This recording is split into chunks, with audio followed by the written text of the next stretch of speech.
Hi, yes, I guess this position suits me real well. Nothing serious. I'm just sitting on the floor. I think it's good to sit on the floor sometimes and just have meaningful conversations. Yeah, I actually look forward to having conversations with some of you, God willing, when we are really set up for interviews, such that we could just sit on the floor like this and have conversations sometimes. I think having conversations on the floor sometimes hits differently, right? What do I have in store for you today? Oh, I forgot. If you're just joining us for the first time on our channel, thank you for showing up. We hope that you do get to engage more frequently than you already have. Yeah, so thank you for coming on board. Oh, okay. It's a floor conversation. What's my floor conversation about today? Hmm.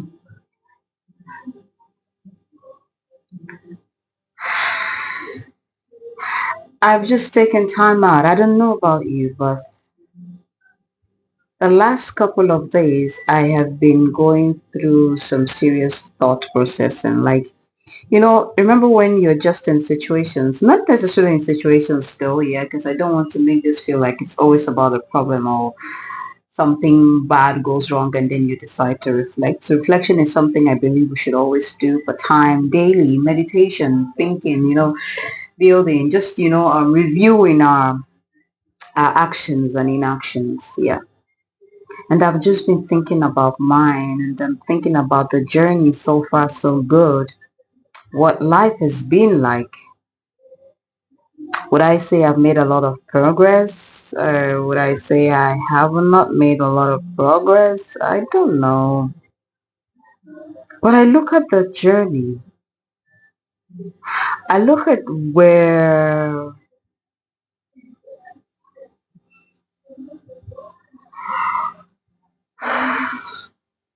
I look at some of the things I used to aspire for. I used to aspire to be. I used to aspire to be a writer. I've always written, particularly with writing. Yes, let me strike a note on that. I've always imagined that I could be a writer and a published author someday. So I started writing early. And of the most, and I recently it just dawned on me, the most constant thing I've ever done is write. In everything I've done in my life, that's the most constant thing. What's yours? What's the most constant thing you've done that you've probably overlooked that you don't want to appreciate? You don't want to look at it like it's some sort of an achievement or you're just like, okay, what about the others? That's the most constant thing I've done. And I was just giving myself a pat on the back the other day, like, okay, you've been consistent with this one for a very long time. I mean, for more than 15 years, you've been on that journey. Yes, you're not published. Some of the things you want to publish, your movies are not out there in terms of the scripts I've written, but you've been consistent. That doesn't count for something. That does count for everything. And I'm asking you the same thing. What are those things you've been consistent in doing that you've overlooked the progress you've made?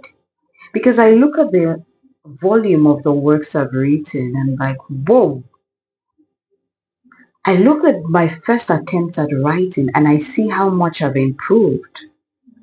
Language-wise, expression, vocabulary, everything.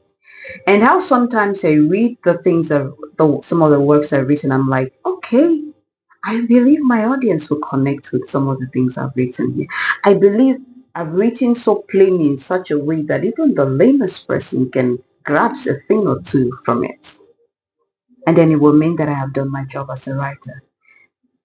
And it's actually quick. Okay, you'll be quick to say, oh, but you're a writer, but you're not published yet. There's a difference between being a writer and a published, an author.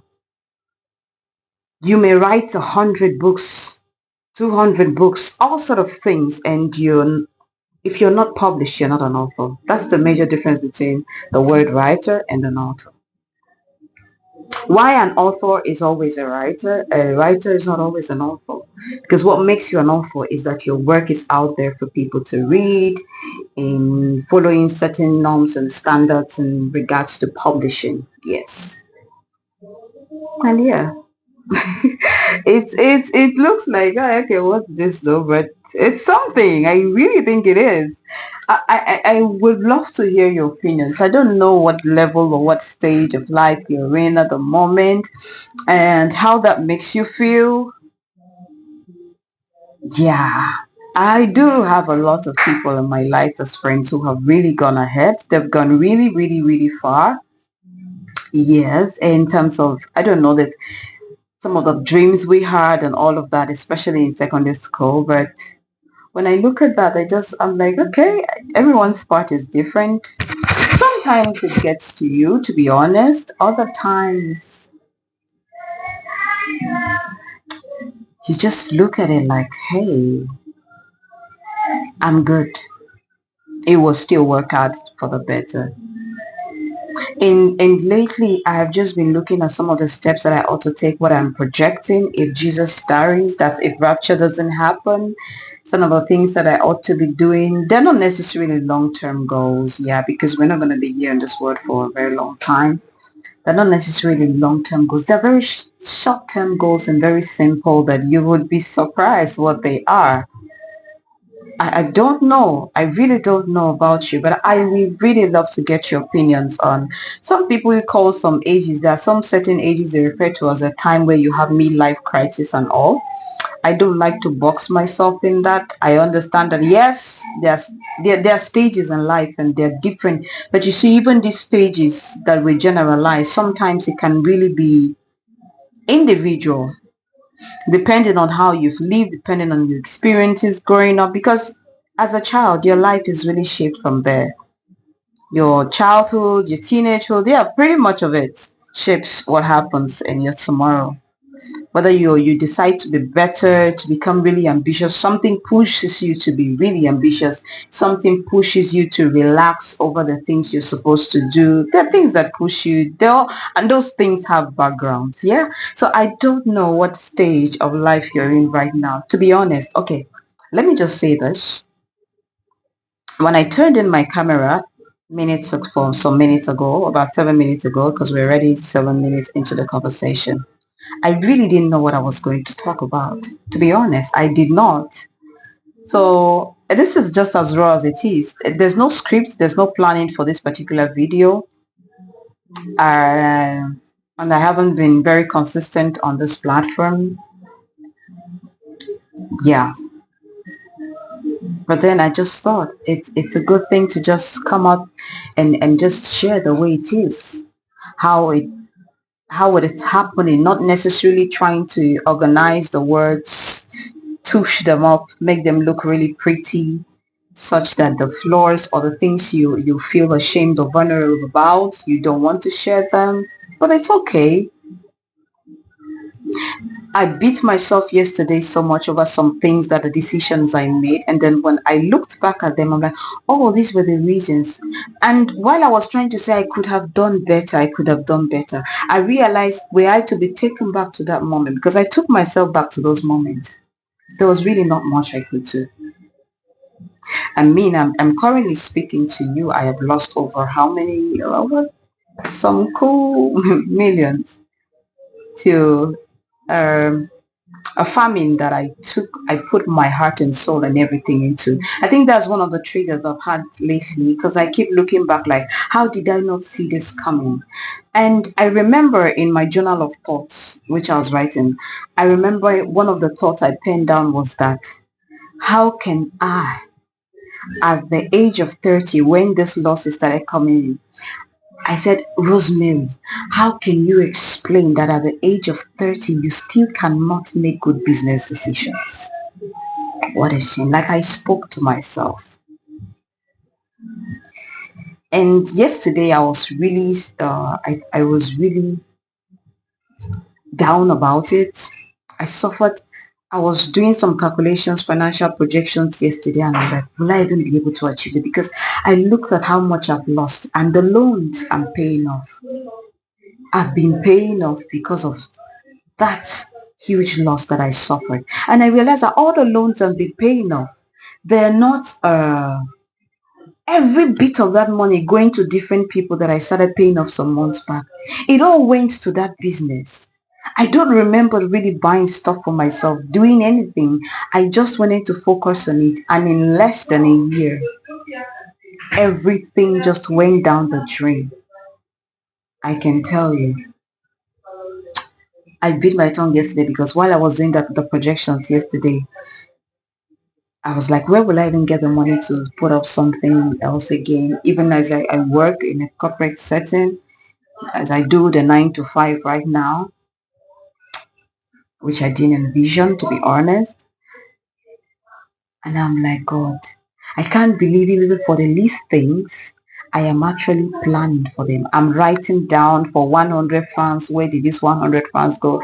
I know it's accountability, but you know when something becomes a strain because there's something that you're trying to curtail expenses and try to manage yourself so that you are not left penniless. Because I can tell you, it left me penniless. And I wouldn't just, would I say I'm beginning to recover from it? Because I'm still paying the loans. I'm projecting that hopefully January, February, I should be done with everything that I owe anybody out there. Now, this is the thing about losses. This is the thing about certain losses. And I don't know. I just feel like putting this out there. I said I've lost some cool millions, like about 2 million, and I'm paying loan. Yeah, I'm paying for it with interest. Someone may come to you and sit down with you to share that, oh, I lost 500,000, I lost 100,000 in whatever currency, maybe in Kenyan shillings, maybe in US dollars, maybe in sefa, which is our currency, in most Central African countries, Cameroon precisely, that's where I am, maybe 100,000 naira, and you just blow them up like, yeah, that's how it is. I lost you even lost just a million or just 400,000 or 100,000. I lost 2 million, I lost 5 million, I lost 10 million. I think that's something very wrong that we do all the time. I think it's painful for somebody to want you to, like sympathize with them or share just to listen to them on how they've gone wrong on something because they just want to blow off some steam from the pain and the frustration of losing that amount, and you feel the need to just water down their struggle or pain because you want to project that you've lost more than what they've lost. Your 200 million, your 5 million, your 2 million is no more valuable than someone else's 100,000, 50,000. You get? So that's just the thing. It's just what it is. I hopefully this conversation came out well because I really didn't plan for it, but I thought it was important to just talk about it. I know the camera is not so clear and my ring light is is not well placed, but it's okay. I just want to get your comments or your commentary on what some of the experiences and how this has played out in your life. And hopefully, I hope that whatever stage you're in right now, regardless of whatever mistakes you've made, you can first admit to yourself that these things have happened, and then you just try to relax and find a way out. There's really no need to try to prove anything to anybody now, especially when they're calculating it by, oh, your age at this stage. If you've not really, especially if you've not been very careless, because if you've been very careless most of the time in your life, sometimes forgiveness doesn't mean that the repercussions will not take place. I mean, look at Samson, right? He repented, he was sorry, but what did God do? God still let him go through the fire. So if God's going to let you go through the fire, maybe you should just open your arms up to it and just let him take you through the fire. Yeah, that's the much I can say. I hope this conversation was helpful. Like I said, I didn't plan for it, but I thought it was necessary. Okay, until I come your way next time, God willing, goodbye for now. My name is Rosemary, and remember to keep your comments as respectful as always. I'll see you shortly.